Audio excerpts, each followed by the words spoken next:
Tommy DeVito named the starting quarterback for the New York Giants for Week 14 and probably going forward. So, how are you doing? How are you salivating this news right now? What's going on? Well, I'm doing well, and I'm very stoked about this. I think that this is super exciting news, and just kind of keeping up that DeVito confidence that we've been talking about the last couple of weeks here. We had our bye week. We're getting our rest in before Monday Night Football. I'm excited to see what's to come. You heard Dable say it in his press conference today. Tommy DeVito earned this. He really did. Tommy Cutlets, that is, has taken the whole tri-state area by storm. New York, New Jersey, Connecticut, his college in Illinois, Syracuse, you name it. Everyone's rooting for him, Sam. So we're all stoked. The way we ended the show last week, check out our new um, Twitter banner or X banner, whatever you want to call it now. Our Twitter banner. We're doing a little Oh, I didn't even know you changed it. the hand pulse sign, the hand purse sign. But folks, if you like what you watch, make sure to check us out on our social media at Big Blue Avenue, Instagram, Twitter, and YouTube. We appreciate everyone for supporting us through and through the whole season. Got some more good news for the folks at home. O'Shane Zimenez has been released from the practice squad. Finally, after spending 5 years as a Giant, O'Shane's time as a Giant comes to an end. And Sam, I am a nut for taking note of this. There are just 18 Dave Gettleman players remaining on this roster right now. I'm reading it off my phone after the releases of Chris Myrick and O'Shane Zimenez. There you go. Yeah, New GM in town. It's time to start clearing out the old stuff and bringing in the new. that's right. And I think another thing we want to talk about too is the Giants releasing Jacob Eason from the practice squad. They waived quarterback Matt Barkley from the active 53-man roster, but Brian Dable said they're waiting for Barkley to clear waivers. If he clears, he'll be back as the third QB on the practice squad. Sam, just to dive a little bit more deeply into this, why do you think Tommy DeVito should start the final 5 games of the regular season? Well, first things first, something we talked about last week. A big thing for me right now is the fact that he's got control of this team right now. Everybody loves him. Saquon loves him. We're on a 2-game win streak. We're coming off of this bye week. I feel like he has this potential to keep going. He has, that new quarterbackness to him in terms of, there's not a lot of tape to go off of right now, too. Defenses can't prepare for him as much. We can kind of have fun with it right now, too, because yes, there is still a possibility that we end up in a wild card spot, but it's not it's not, we're not seeing it very clearly right now. It's not impossible, but still. But I think it's, they're having fun with it. We're still winning games. He's bringing up morale. And yes, and I said this to you this afternoon, I super respect Tyrod Taylor and his career. I respect what he's done for us as a Giants quarterback. I have a lot of respect for Tyrod Taylor in terms of everything he's gone through in his career, but the sun is setting. It's time for him to start packing it up soon. And it's time to lead in this new guy who's probably going to be our backup for a while. I can't see Tommy DeVito being our starter going into next year. But to end off this season, which has been kind of crappy, with a little bit of a morale boost and this exciting Tommy Cutlets, local kid doing what he needs to do, I like it. So I'm happy we're starting him, and I think just that in and of itself, talent and stats aside, that's a main reason why he should stay a starting quarterback for us. Yeah, I'm with you. I know texting before earlier in the day can be a little confusing. Full agreement with you. Mhm. I think, though, having Tyrod ready in case something happens to DeVito. Sam, I just kind of want to get your brief thoughts here on the surface. Green Bay Packers, Monday Night Football, final primetime game of the year for the Giants. Thank God. 6-6. They're favored by 6.5 on a 3-game winning streak. Apparently, they're one of the hottest teams in the league right now. They hold the number 7 seed in the NFC playoff picture, and they just beat the Chiefs by 8 points on Sunday Night Football. Jordan Love threw 3 touchdown passes. They're really, really good over these last 3 weeks. They might be the hottest team in the NFC. Yeah, no, they have surprised a lot of people this year. Jordan Love has started to come into his own over this course of this year. It started a little shaky, but I am very impressed with the Packers. I was super impressed with that Sunday night game. I think I would say almost everybody went into that game expecting the Chiefs to win. But huge win, huge confidence boost as well. But and they're dealing with a lot of injuries as well. There's no Aaron Jones. Jordan Love is working with what he's got. I mean, AJ Dillon is still a good running back to have, but it's a lot of obstacles he's overcoming, and he's still winning games. And they're still competing. A lot of people wrote out the Packers this past year because Aaron left, but Jordan Love, he sat for all those years, and he's showing like, yes, I sat, and yes, I learned, and I'm doing what I need to do on the field right now. A week ago, if you asked me about this, I would not have been as scared going into this game. But after seeing the Packers beat the Chiefs, I'm a little bit more nervous going into this game. I'm not. I think I said like a week ago that this was a winnable game, and now I'm not so sure. I don't want to give away my pick, but I sort of alluded to it last week, that I think the Packers are the better football team right now. Even though the Giants have won 2 in a row, the Packers have also won 3 of the last 4 matchups. Last one at home against Green Bay was 2013. They did play last year in London, the game where That's they right. had that awesome comeback, and Daniel Bellinger had that rushing touchdown, I think it was. Yes. But Sam, Tommy DeVito, Tyrod Taylor, DJ, whoever it is, the Giants still have the worst offense scoring-wise in the National Football League. Let's not kid ourselves here. The Giants beat the 2-10 Patriots 2-8 at the time, 10-7. So that's nothing to ride home about. They beat the Commanders twice. They're a dumpster fire right now. And they beat Arizona thanks to a ridiculous comeback by Daniel Jones, Saquon Barkley, and company. So those are our 4 wins. If you do the math, I don't know if we're beating the Packers. There's a lot to dive through. Maybe going through the show tonight and hearing you and Andrew's thoughts will change my opinion, but let's see. 100%. And again, like I think I was riding a confidence wave, thinking that we were just going to waltz into this Packers game and win. But to be honest, though, I'm not going to lie. I still think that we can have like a moment where we're competing. Like I don't think that there's going to be a time where it's going to be completely Packers and not us at all. I genuinely think that there's going to be a little bit of a competition here, which I think is why we haven't been flexed out of Monday Night Football yet. I'd like to see DeVito do well against the Packers. He's shown good flashes this season. And Sam, I'm with you. I think that DeVito thing has kind of helped resurrect the Giants season. Yeah, for sure. Oh, yeah, hand motion there. Sean Militello, Tom was like, you got to go. You know what, Sean? Hey, we're playing you guys next week. So if you want to hop on for a few minutes, feel free. Let us know. I'd be happy to have you and talk about some pastry ingredients with you. Sean's a big pastry guy and a big Saints fan. But anyway, you know what?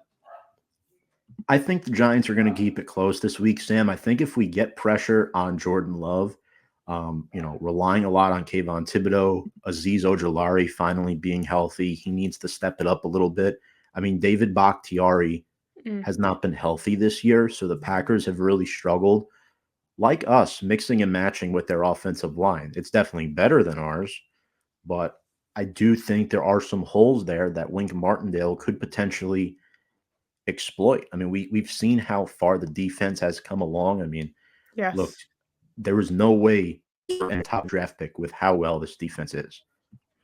Yeah, no, the defense has shown immense progress in these past few weeks. Like we have been seeing, I mean, first of all, Bobby O is out here just killing it for us. Like he is the linebacker we've been waiting for. As my Blake Martinez jersey sits in a pile over here, sad. But he's the linebacker we've been waiting for. The secondary is getting better. They're putting points on the board as well. They're turning the ball over and giving us more options to get points on the board. I think defense is going to be a huge part. I know we're not into keys of the game yet, but I think defense is going to be a huge part of this game on both sides of the ball, in terms of Packers and Giants. But like I said, I think that this game, I don't know how much we're going to win this game, but I think it's going to be a competition. Dable also mentioned in his presser today, Sam, just to stall here for a moment, um, Dexter Lawrence still not practicing. And Mm. I think if you're the Packers offensive line, like we were just talking about, that's a sigh of relief a little bit if Lawrence can't go. Because I think with A.J. Dillon, the Giants have really good linebackers at the second level. But if Lawrence is out, that might change the game plan a little bit where he's able to get through the DTs where you have to go up against DJ Davidson and Robinson rather than Dexter. And I think Dexter, in my opinion, he's still the best player on the team. He is. He definitely is. Dexter Lawrence is one of the biggest losses we could have to not be playing in the game. And I think you're right. 100% it changes the game plan. But I still think that there are pieces of this defense that can step up and fill in that hole. Not exactly how Dexter would be if he was there, but I do think that it's possible that the defense can play to a level that we're still going to do what we need to do as a defense, even without Dexter Lawrence. But having Dexter there, of course, is much better. I'd rather have him there. But I think that Wink and this defense is capable of moving some pieces around, figuring out a game plan and making it work.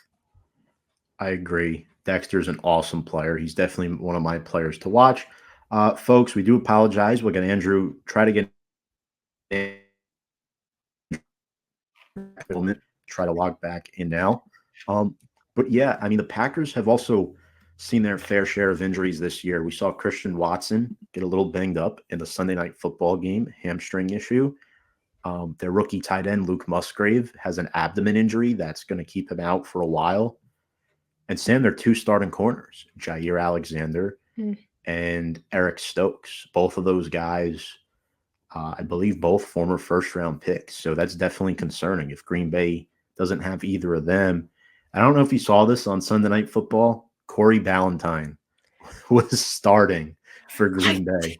I did see that, and I was like, wait a second. Like, I had like a Yeah. moment that I was like, am I having a fever dream? Like, I didn't even remember about him until I saw his nameplate. I was like, oh my God, Corey Ballantyne. What a blast from the past. And the other corner's name, I think Carrington Valentine is his name. And you have Corey Ballantyne. So Look at that. that's not on many people's bingo cards. Crazy. Trying to see. You mentioned Aaron Jones before. That's another guy that's hasn't played much for Green Bay this year too. But yeah, I mean, I guess for now we can get into keys to the game a little bit. I think you have to take deep shots early. What do you think, Sam? I think Hyatt and Slayton have both been favored a lot in this new offense, and I think both have a lot of potential to burn those two corners. I think if the Packers have one defensive weakness, it's those two guys. I would definitely jump on that fact as well. I would jump on the fact Mhm. that, you don't have your starters out there. And Jalen Hyatt is somebody who's been like doing better, especially with a deep ball to begin with. So giving that ball out there early, plus getting 7 to 14 points on the board in the first quarter, the first half is a big deal for the Giants. Like putting that many points on the board right off the bat would be a huge confidence boost, and I think it gives them a little bit of a cushion. And when we're struggling and constantly going uphill and constantly trying to keep up with the team that's scoring points and we're not being able to keep up, to have that jump out in front, I think that that's the best way to tackle, especially a game like this where there are vulnerabilities that we can capitalize on, like a weak secondary. Yeah. Another thing too, defensively for them, they do have a good front seven, which is why I mentioned their back four, those two corners specifically. I mean, Rashawn Gary is a guy that I'm worried about a little bit. I mean, the Giants, obviously, this is a key every week. protecting the quarterback. DeVito going up against a defense that averages 2.5 sacks per game. If you give time for some separation to our earlier point, Isaiah Hodgins has been sprinkled in more frequently, and not having Alexander or Stokes can cause a lot of issues. So I think if John Michael Schmitz can handle Kenny Clark, which I think might cause a problem because I know our good old friend Gabe Flayton mentioned Kenny Clark's name a lot on his old show, The North Pole. Yeah, I think John Michael Schmitz and Andrew Thomas really have to help wrap this offensive line around together. It's gotten better, but there's still areas of improvement that need to be addressed for sure. Yeah, definitely. And to have a strong offensive line, I know that you mentioned that they're a little bit similar to us in the fact that, you know, they are dealing with people coming in and out and injuries and so on and so forth. But it's very obvious that Jordan Love is able to get done what he needs to get done as a quarterback. We saw that on Sunday night. We've been seeing it the last couple of weeks. And they're making that happen for their quarterback, which is something we've been preaching for weeks, whether it was Daniel Jones, Tyrod Taylor, or Tommy DeVito. We have constantly been talking about giving the quarterback time because these guys are getting open down the field. Jalen Hyatt is getting open down the field. Isaiah Hodgins, they're there. It's just a matter of whether or not they get the ball in their hands. And obviously, Tommy DeVito got sacked like 10 times. It's not an ideal situation, but it's obvious that he has the potential right now to get that ball down the field and just do his job and do what he needs to do. So, kind of take a page out of the Packers book here for a second if you really want to in terms of offensive line. And, it's always gonna be a huge major key, especially for the rest of the season. Protect these quarterbacks where they're dropping like flies. We only have so many. We gotta keep this one safe specifically because he's working for us. So like that's the kind of guy that we need to protect.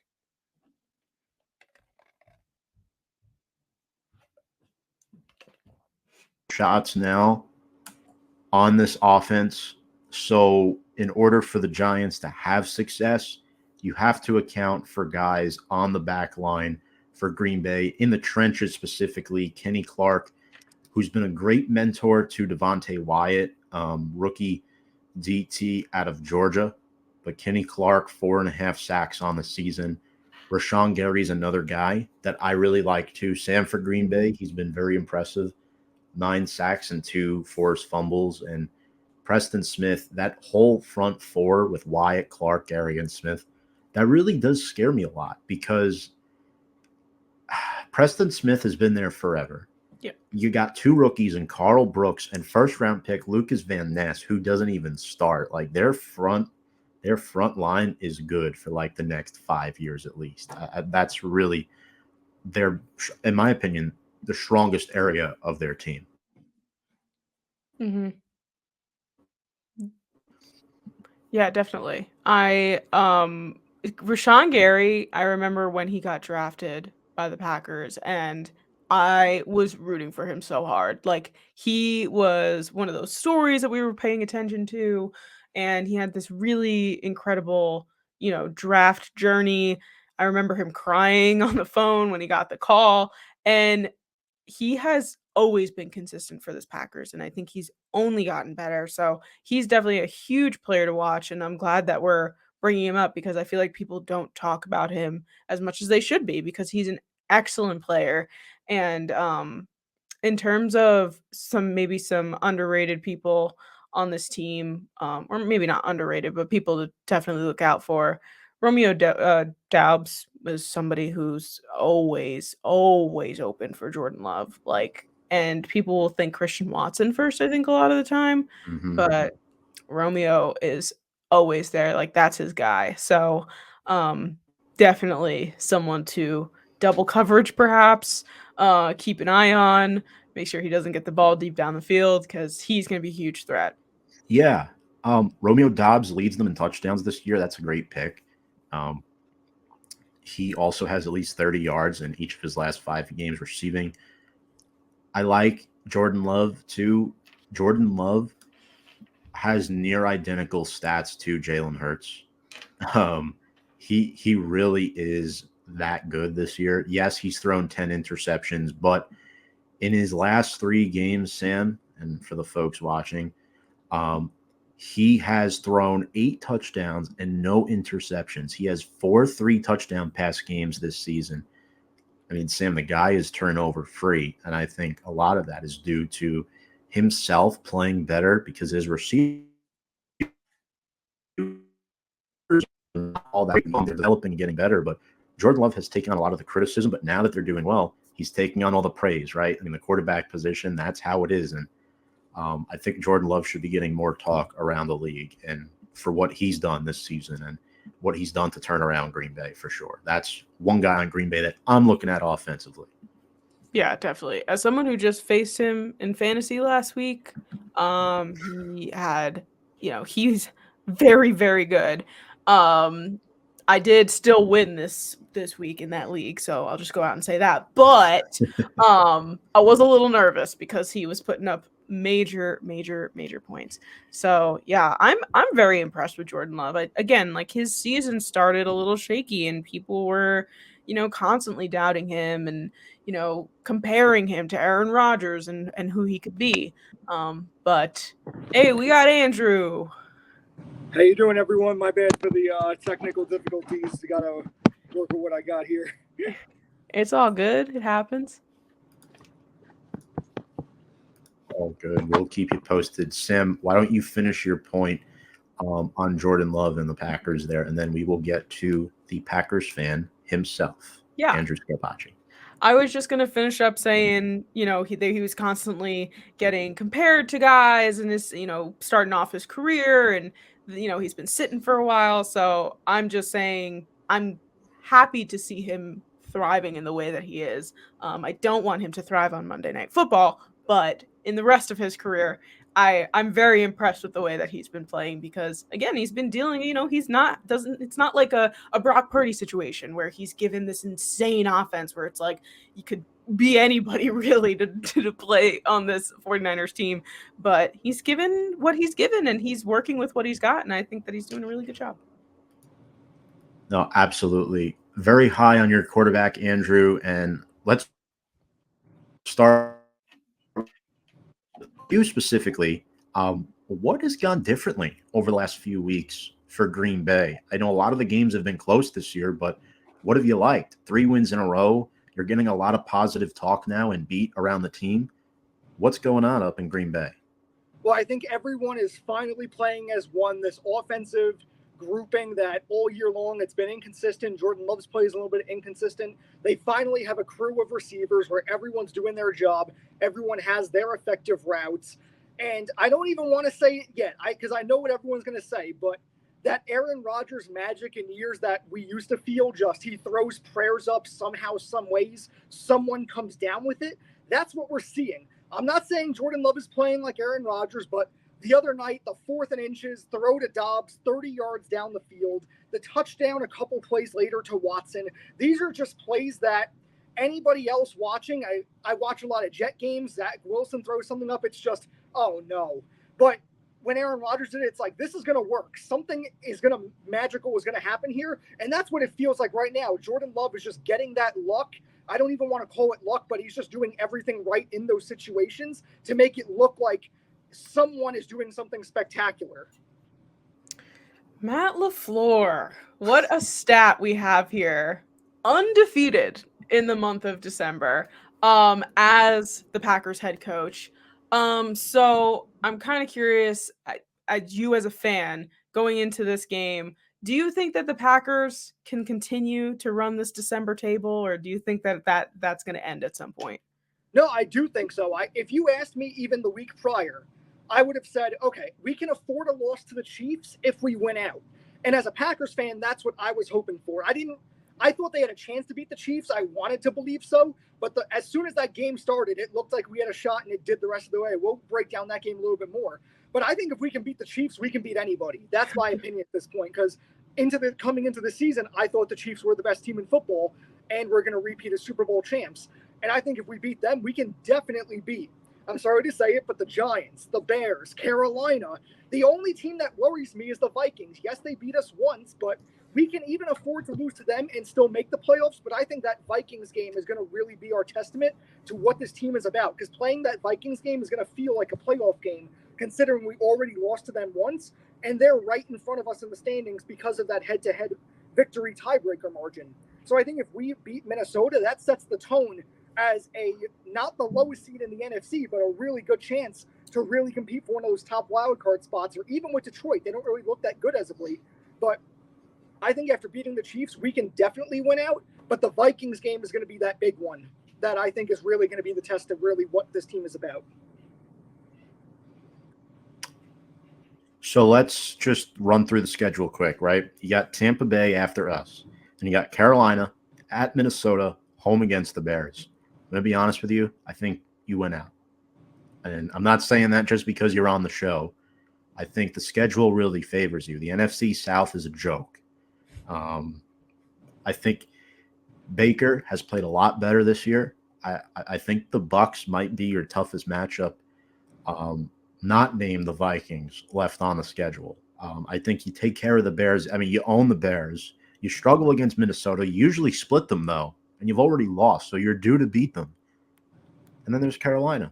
So I don't know, Andrew. I think you guys are good. I think maybe that's just me being optimistic, and I think it's because of this guy, Jordan Love. I think he's the better quarterback every single one of your remaining games, head-to-head against the opposition. He is the better quarterback, and over his last 3 games, I know you're a big analytics guy, which is why I wrote this down. 8 touchdowns, no picks through the last 3 games. How do you evaluate him this season, especially what he's done these last 3 weeks? Well, yeah, like you were saying, he's 5th in the league in passing touchdowns. He has the same touchdown-interception ratio as Patrick Mahomes, 22-10. He has more passing yards than he's 18th in the league in passing yards, but there's so many more quarterbacks who are making a lot more money than him who have less passing yards than him. Russell Wilson, like we were saying, why am I blanking right now? But Tampa Bay, Baker Mayfield, making more money than him. He's outplaying Baker Mayfield this year, and I think he will going into this. He's been an above-average NFL quarterback on a slightly below-average offensive line, which I think is much more than you can ask out of not a rookie, but a first-year starting quarterback who worked those years with Aaron Rodgers. He came into the season expecting to get the job done, didn't look great right away, but he has been more than anybody could have asked as of late.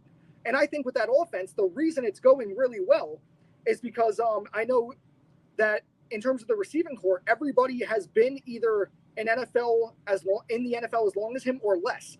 The entire offense now is running behind him and guys that came into the league with him or after him. And Matt LaFleur was able to develop all of those guys around Jordan Love throughout the time that it was the Devontae Adams show and all the other shows that it was under Aaron Rodgers. Yeah, definitely. And talking about those pieces in this offense, one of the biggest things, and I was mentioning this earlier in the show, one of your biggest losses is Aaron Jones. And I'm kind of curious to see what you think about how this Packers offense has been without him and how the identity of this offense is changing as they're almost like progressing and like almost leaving him behind in a way. I don't. That's actually a good way to put it. Obviously, he is a veteran piece. You want him in this lineup day in and day out on that depth chart. But if you look at A.J. Dillon, he's been phenomenal. He doesn't have a lot of touchdowns. He doesn't have explosive plays, but he gets the extra yardage. He's a big guy. He powers through very good defensive lines. But Jordan Love, one point I want to get back on him is he finishes the job. Of the Packers' 26 touchdowns this year, 22 of them are passing touchdowns from him. And of the 6 rushing touchdowns, 2 of them are from Love. So 24 out of the 28 Packers touchdowns have come out of Love, and it's almost always the passing game. He finishes the job. A.J. Dillon will get them down the field, 3rd and 1, 3rd and 2, 4th and inches. He will 9 out of 10 times get you the job, keep the drive running, move the chains, and Jordan Love will find a way once you get into the red zone to get it into the end zone, which is what Aaron Rodgers always did. But think about A.J. Dillon. He's a captain on this team, and him and Jordan Love have been Packers the same amount of time, about an hour apart. Jordan Love was a first-round pick. Jordan Love was a first-round pick and A.J. Dillon was a second. They've been Packers the same amount of time. They developed together. When it was Rodgers and Jones as the QB1 and RB1 in practice, working with the first class, and then when it comes to the secondary guys, it was always Love and Dillon practicing during training camps and then during the regular season. It was always they were the second crew working with the secondary receivers who were all now the starters. So obviously you want Aaron Jones there. He's obviously someone who can be an addition, and he's definitely better than A.J. Dillon, but A.J. Dillon works really well with Jordan Love, and the scheme of that offense works perfectly with or without Jones. I hate to say it, but Jones's leadership will be very much presented when it comes playoff time. But as of now, this offense with A.J. Dillon is fine. We have a comment from Nelson. Has Jordan Love started a road game in December before? I don't think so. Well, no, he never started till this year. Right? Yes. I'm drawing a blank. I'm going to say no on that, Andrew. Yeah, no. if I had to guess, probably not either. I mean, I wouldn't really worry too much about that. The hardest weather is the Green Bay, Minnesota area anyway, the whole NFC North, Chicago and Detroit. So I think if you can play in that conference at home in this weather, you can play anywhere. Kevin says Giants win by 7. Kevin, I appreciate your optimism. We know Andrew has some outlandish takes on his baseball show, but I appreciate your optimism. I'll say that. I'll get to our predictions in a moment. But next question. Defensively, I love your front seven. I really do. I mean, correct me if I'm wrong, but Lucas Van Ness is a backup right now, and he's a first-round pick sitting behind Preston Smith and Rashawn Gary. I mean, those two guys are phenomenal. And Lucas Van Ness, and I'm looking, who the hell is Carl Brooks? I mean, this 6th-round pick that is just coming onto the scene. You have Devontae Wyatt and Kenny Clark, who's been a monster for a while. Quay Walker, Devondre Campbell's back healthy in the middle. But who do you think has stepped up most where your weakness lies, in my opinion? Jair Alexander and Eric Stokes have both been sidelined. I believe Alexander is back to the questionable status. I'm not so sure. That's why we have you. But who has stepped up? I know I just mentioned a lot of guys. I think it's a combination of everybody. But I want to know what you think. I would completely agree, because while obviously we want to talk about the secondary who's stepped up there, but it's really the front seven stepping up for that secondary, which hasn't been bad by any means. But like you were saying, Rashawn Gary, he gets the ball in the backfield time and time again. He knows how to find the ball in the backfield. Preston Smith is a sack machine, but he's been better in coverage this year, which helps out that secondary. That's something that's really been added to his game without Zadarius Smith being right next to him. And I think there's so many guys around that crew that are just being able to time and time again, like not Valentine. Look at, or I might be mispronouncing his name, but he was starting the other day and he played phenomenal against the Chiefs wide receiver core, who was Corey. Yeah, Corey Valentine. We drafted him, by the way. Yeah. And I think the way he was playing is, who is this guy? Well, he just shut down the Chiefs' offense in Jair Alexander's absence. And I think that is something that we never expected. But it's been a next man up mentality in this Packers team time and time again. Like the way that Aaron Rodgers always made just no-name receivers into stars, it feels like that's what Jordan Love is doing. Christian Watson, Romeo Doubs, Reed, those were not household names a year ago. Now everyone knows who they are around the NFL. And the defense has really been the same way. The special teams was awful to start this year. And really the thing about special teams is it doesn't have to be phenomenal. It just has to be average as long as everyone else is picking up their slack. You just can't have special teams cost you a game. It'll rarely win you one, but it could very easily cost you one. I'm at the point for the first time now where I don't think the special teams is going to cost us a game that's winnable. Valid.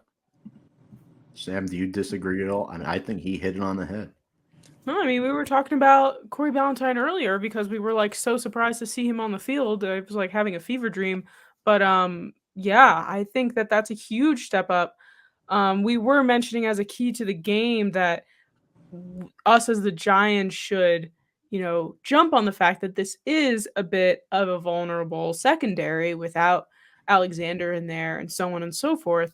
But it's not going to be a walk in the park. These guys, like Andrew was saying, like they're shutting down the Chiefs wide receivers, which to be fair, they really don't have like star wide receivers on that team right now, but it's still the Chiefs. So, we're not one to compare to the Chiefs. That's actually another good point. Look at Patrick Mahomes. He was sacked a few times and he didn't look like Superman. He didn't have his main starting offensive line. And so if you think about it, and no one is Superman when you give them an average offensive line. Jordan Love played comparable to Patrick Mahomes because Patrick Mahomes doesn't have his star receivers that he's had in past years, and his offensive line was banged up, and Jordan Love was able to outperform him because of the resources he had, which wasn't really that much better, if it was better. Right. Yeah, it's this Packers team is a lot better than people are anticipating them to be. And like I said, I was under the impression that this was going to be a winnable game for us, but walking into it now, it's a little bit more of a test of our strength, to be honest with you, going into a primetime game in MetLife and seeing what's going to happen. Nelson says, I remember. What's up, Nelson, by the way? I saw you had a comment earlier. Appreciate you tuning in. Not sure if he's the first-time listener, but if you are, welcome. I remember that we already lost to the Packers in December, but that was against Aaron Rodgers in 2019. This is a different matchup from what we saw back then. I mean, I think we could all say the Packers are not as good as in previous years. For sure. They're better than us right now. I think the Giants, and Sam brought up some good points earlier. I think with DeVito, I think the Giants can play respectable football. And Sam, tell me if you agree. I think we can play to the level of our competition at this point. I really do. I think the Giants can play to the Packers level. I think it might be a one-possession game. So overall, I'm happy with where we're at as a football team right now. I'm not rolling out of bed on Sunday and saying, oh, here we go again. Mm-hmm. No, I mean, that's what I was talking about earlier when I was saying that, this is going to be a competitive game because, we've kind of turned into this whether or not the talent itself has changed, the confidence and the morale has changed. And that's a big impact on a team. Tyrod Taylor was doing his job, but maybe he just doesn't have that locker room. And Daniel Jones was in and out, and he was struggling with his injuries and so on and so forth, not really grasping a locker room at that point in time. But overall, I definitely think that, yes, the Packers have been better in the past with Aaron Rodgers. But to be fair, this is Jordan Love's first year starting. And, it could go in several different directions here.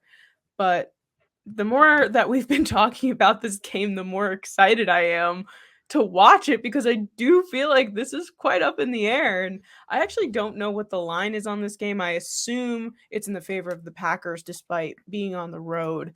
But I'm interested to see what the line is because tells a lot about the game.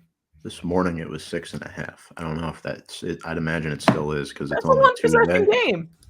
Yeah. Mm-hmm. It's a one-possession game. It's not bad. Quickly here, I know we talked about our Packers players to watch before. I will just add that I think any Georgia player on your defense is phenomenal. And I think Quay Walker and Devontae Wyatt are future stars. So Packers fans, if you're listening, I am very concerned about those two. But for me, the two linebackers in the middle. Andrew mentioned that Dylan's been doing his thing. I really like Bobby Okereke and Micah McFadden. Also, shout out Talking Giants. I know we've had a couple of their guys on the show in the past. They interviewed Micah McFadden last night on their show. So great get for those guys. Very happy for them.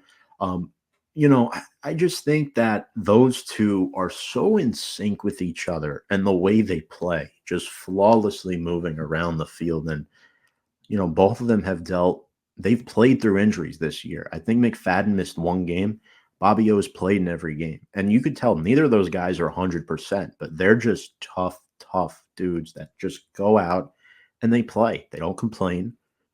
They don't complain about being hurt or anything. They just go in there and do their jobs. And Bobby Okereke with 113 tackles on the year and 4 forced fumbles. Him and McFadden both have a knack of causing turnovers. And I think their development, specifically McFadden, who's been here for 2 years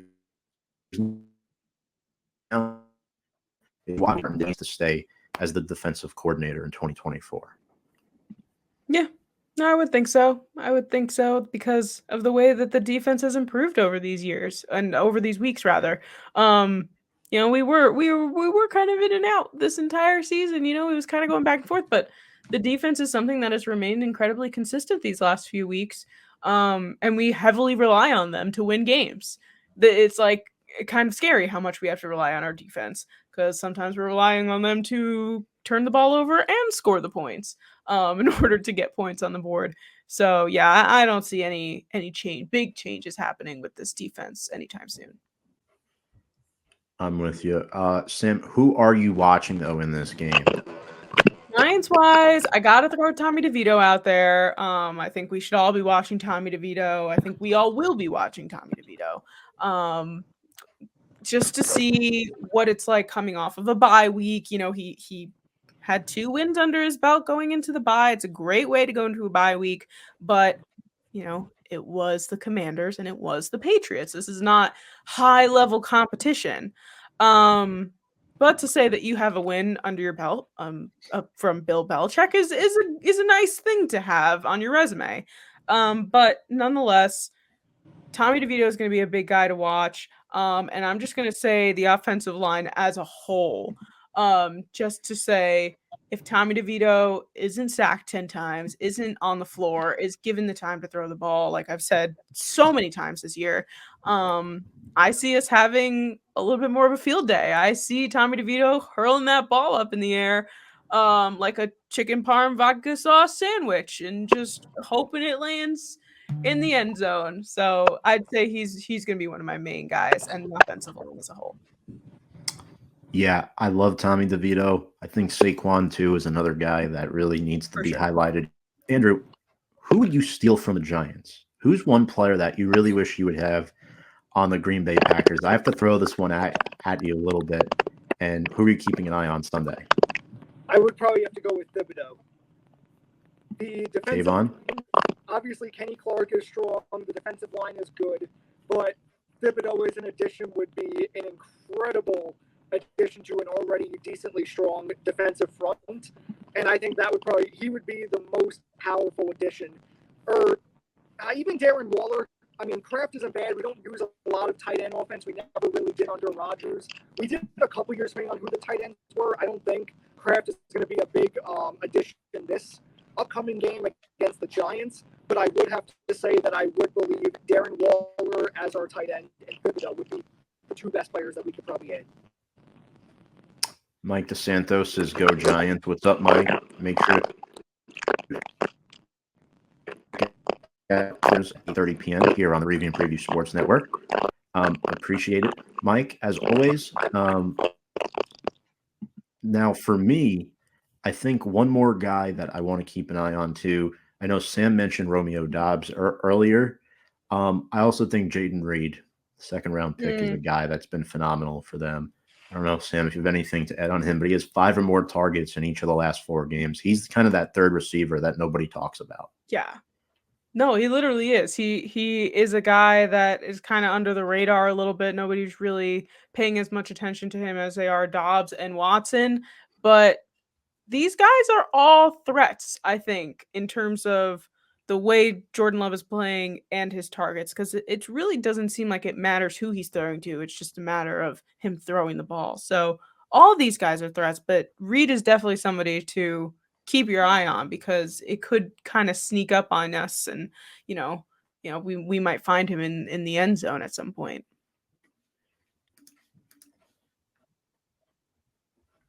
Right. No, absolutely. I think Reed is a guy that is going to be very, very good for them. But finally, quick here. Packers are shorthanded. Giants, no Evan Neal in practice today or Dexter Lawrence. Neal's still nursing the knee. Sexy Daxy with the hamstring. Darren Waller still on IR. Let's get to our game predictions. Who do you have winning this game, and what's your final? I got to go Packers 31-14. Oh. Oof. Ooh. 17-point win. I think Jordan Love gets 4 touchdowns. I think DeVito gets 2. I think DeVito has a good game. But I think Love spreads the wealth. I think Watson, Dobbs, Reed, and A.J. Dillon all get a reception touchdown. I think they both throw for nearly 300 yards, but I think Love outperforms Tommy DeVito, and that offense cruises through that Packers defense. Because in terms of what we're going up against, the Giants secondary isn't that good. I think the Packers, or rather, Thibodeau is good on your guys' defensive line, and your secondary is okay. So I think a lot of our receivers will be locked up a lot of the game, but I think we have the higher opportunity for explosive plays with the speed of guys like Watson, because I don't think you guys have as much speed as we do on the outside. So I think we have a chance for a few more explosive plays, and I think A.J. Dillon has that chance to fight for extra yards. I think he'll be able to hold down the defense 5-6 yards at a time, average about 5-6 yards a rush, to just drown out the energy of that Giants defense. And I think that's when we're going to see the explosive plays. It's going to be a lot of run first, and then Love is going to finish it at the other end. Okay, so 31-14 Green Bay. Sam, who do you got? And we'll final. I'm giving us a little bit more grace here. I do think that the Packers are going to squeak out the win on us, but I'm going to say 21-17. I think it's going to be pretty close. I think it's going to end up coming down to some field goals. I think that DeVito is going to put up a fight. I think that the defense is going to put up a fight. I like to think that this is going to be a lot closer than people think it is. Okay, so we have Andrew, 31-14. Sam, 17. I also have Green Bay, but 24-17. Unfortunately, it's a clean sweep for Green Bay here. I think the Giants keep it tight. I think the Giants might be down 2 possessions late. They come in and score a touchdown late, but they're unable to come back and tie the game. So, yeah, I think Green Bay improves to 7-6, but I do think the Giants show a lot of promise heading into that New Orleans Saints game in Week 15. Andrew, we appreciate having you on and your time. We wish you a good night and best of luck on Monday night. Appreciate you. Thank you for having me on. Sorry about all the technical difficulties. The one mic didn't work on the computer. I tried the other one. The camera didn't work. So, but yeah, as long as all the points got through, hopefully it was all right and legible. No worries, Andrew. Appreciate you. Have a good one. Thank you, Andrew. You too. Thank you. That was Andrew Scarpaci, Green Bay Packers fan from New York. There's a lot of them in New York. They travel well. Sam, any final thoughts here? I'm just thinking that I hope Tommy DeVito plays really well. And yes, Nelson, I am excited about the quarterback decision. We get to see what we have, like we've been doing the last couple weeks. I really think DeVito has potential. If he blows us away, then you might have to start considering some things. You know, maybe next year it's Daniel Jones versus Tommy DeVito rather than Daniel Jones versus a rookie. Who knows? There's a lot that can go on these last 5 games. If DeVito comes in and beats Philadelphia once and plays well or whatnot, I mean, if they sweep Philadelphia, then I think you got to consider making him the starter. If they beat Philly twice, which won't happen, in my opinion. But if he that's all I've really got to say. Yeah, no, I think we said it all so far this show. I'm excited for this game. I'm excited to watch it. And I think that it's going to be entertaining. Like I've said, the competition will be there. And yeah, let's just see what Tommy DeVito can do up against a team that is a little bit tougher than his last 2 opponents. I'm with you. Excited for that competition on Monday Night Football and to see if DeVito can beat a playoff team on prime time. Excited for him to get that spotlight. Folks, he does this every show. No sweep of the Eagles. Where's the faith, Tommy boy? Brian, how do you know when we're logging off? He does this every time. Every time, and I love it. I'm Brian McCardle. I just want to say I'm so sorry about Florida State. They should have made the college football playoff. Your prediction on our week 1 show would have been correct. guessing that make it neither Georgia, Bama, or LSU would. Appreciate you, Brian. Appreciate you, Steve. Cold G, you're awesome as always. All the way out from Arizona, checking us out. Brian from Florida.